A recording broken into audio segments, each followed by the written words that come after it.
చదవలేరు కానీ శాసిస్తారు. దేశ భవిష్యత్తు ఎవరి చేతుల్లో ఉంది?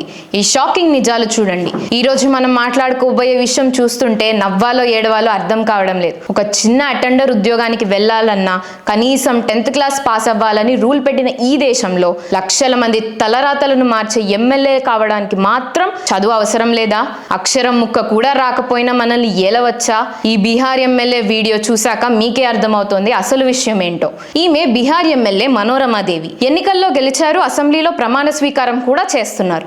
అక్కడ పేపర్ మీద ఉన్నది చాలా సాధారణమైన హిందీ పదాలు, కానీ అవి చదవడానికి కూడా ఈమె పడుతున్న ఇబ్బంది చూసారా? నిర్వాచిత్ అనే చిన్న పదాన్ని కూడా పలకలేక తడబడుతుంటే పక్కనున్న నాయకులు ప్రాంప్టింగ్ ఇచ్చారు.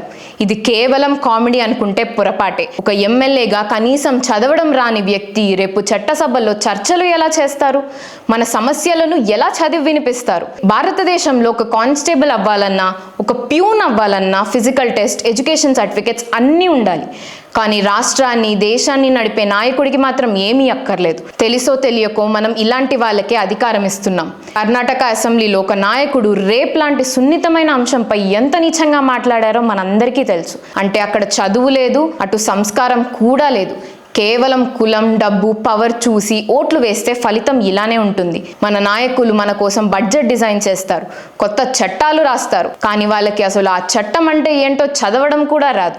ఒక ప్రమాణ స్వీకార పత్రాన్నే సరిగ్గా చదవలేని వాళ్ళు రాబోయే తరాల భవిష్యత్తును ఎలా మారుస్తారు?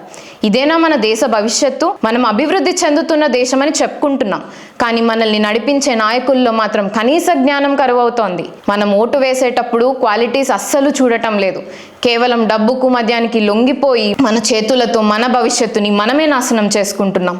ఒక ఎమ్మెల్యేకి కనీసం చదవడం, రాయడం రావాలన్న రూల్ ఎందుకు లేదు? చట్టాలు చేసే చోట చదువుకున్న వాళ్ళు ఎందుకు ఉండడం లేదు?